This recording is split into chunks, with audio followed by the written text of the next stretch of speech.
Today is day 4 of our manifestation challenge, and so far we have decided what we wanted to manifest. We have started training our eye to look for those little breadcrumbs.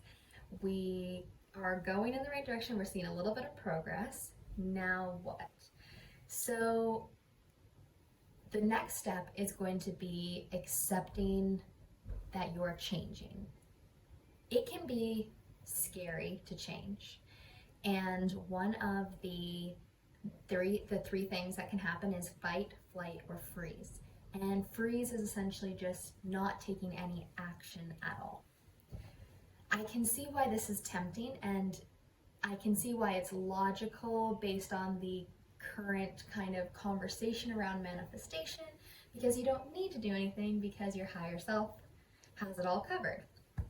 Except for the fact that you do have the kind of two minds, right? You have the higher self that is kind of the parent in the situation.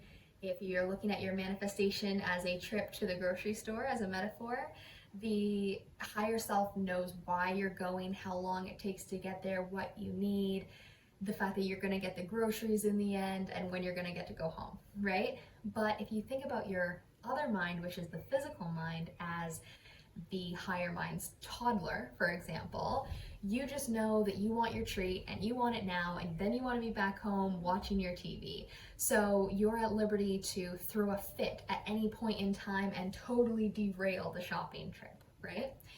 So in order to keep your physical mind activated, you need to do things to keep it occupied.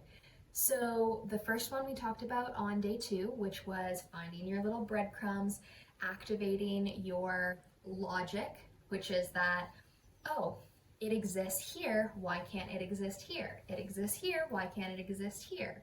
Right? So you're activating your logic through finding things in life that are already what you want.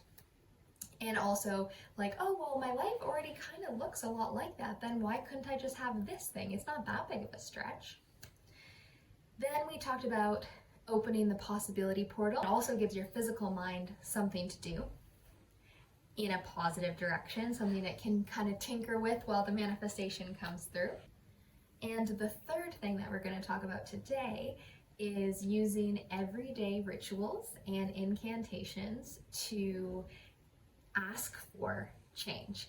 And asking for it is going to create that acceptance and that excitement. And then when change comes, which is normally really scary, you're ready for it because you've been, oh, please, please, please, can I please have this thing, without putting that I don't have it energy out there, because that's another thing that can slow down your manifestation when you're coming from a place of lack and need all the time, as opposed to like a quiet confidence that it's coming. The nice thing about these incantations is you just kind of work them through your life with a little bit of sense of humor. They rhyme sometimes or whatever, so it can kind of feel a little bit, not silly, but like a little bit precious, I guess you can say, But you just work them into your life with a little sense of humor, and you just do it with a confidence that what you're incanting is going to come true.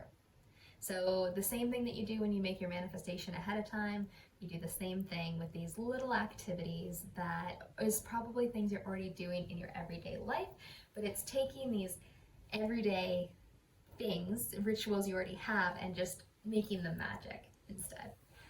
So yeah, I've filmed a few of mine that I like to do that kind of just help me get into that anything is possible, let's change, let's be our best self, let's have the best XYZ that we can have, and helps me become more receptive to the best of the best.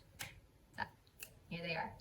The first one's simple. Anytime you unlock a door, think, I'm unlocking a world of possibilities. I can't wait to see what's on the other side.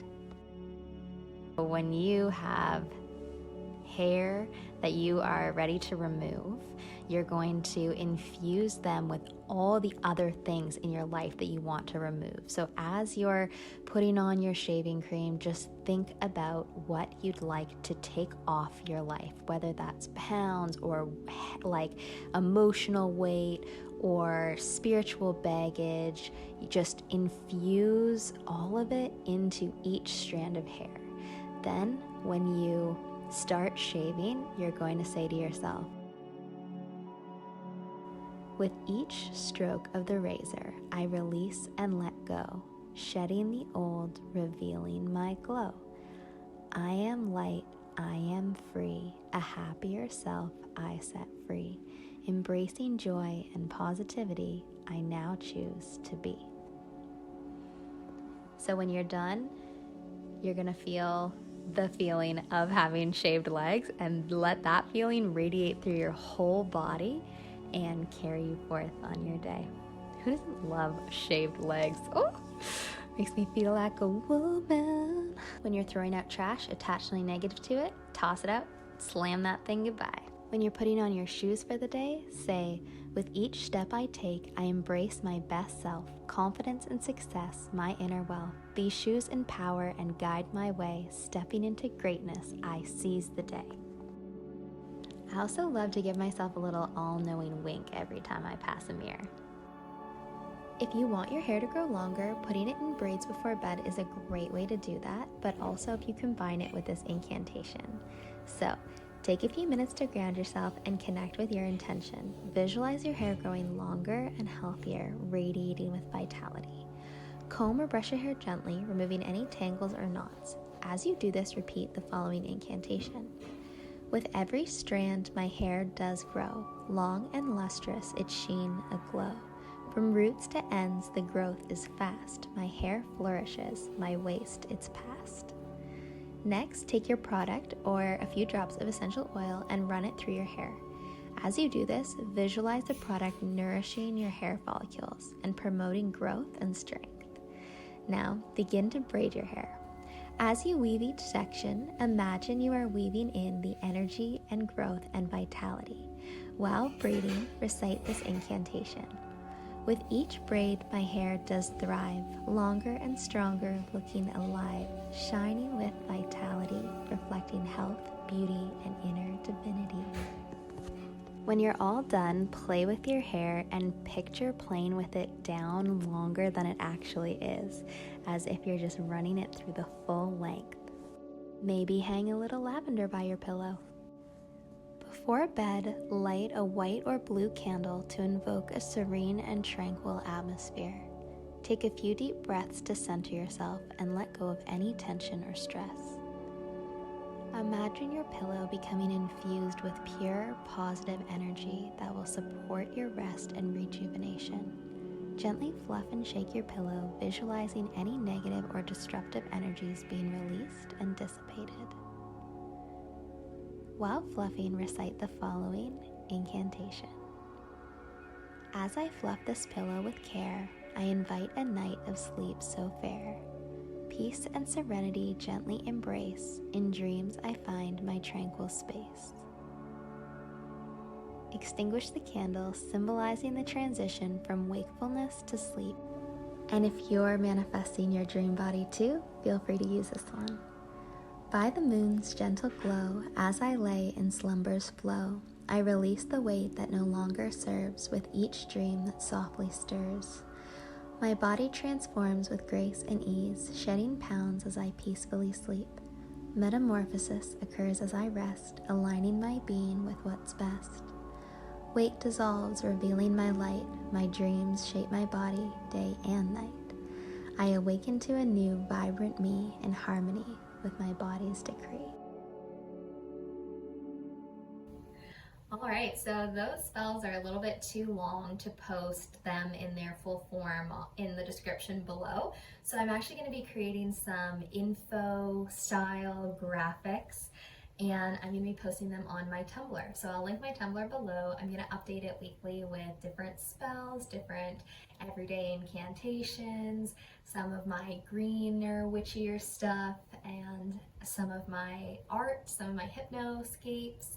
I'm getting really into that kind of pinup witch look. I love the sex appeal with the witch stuff combined together, and yeah, I created these really cool AI witches, and I'm gonna like cut out the eyes and put the hypnoscapes behind them. I actually think it's gonna be really dope. But the graphics for the spells are gonna be really cool too. So feel free to check them out there, and that way you have them. You can repost them to your own blogs. If you've got a witchy blog, I would love to connect on there. If you have a manifestation blog or really anything, I would love to connect. I love seeing what people do on Tumblr because it's so free. It's such a freeing space. You're not worried about your mom finding it or anything. I remember it was huge in high school before Instagram came out. That was the spot. So yeah, I'd love to connect with you on there. My Tumblr's down below. And leave a comment if you have any daily rituals that you want to share. I'd love to know what they're about and how you do them. Maybe what moon phase they're best in, because different rituals have stronger powers during different moon phases. For a little cheat sheet is essentially if the moon is going from new to full, then it's best to do something that's going to bring something into your life or grow something you already have. And if it's going from full to new, then you want to be releasing things, letting go of things, shedding weight, that kind of stuff. So peace, love, and magic, guys.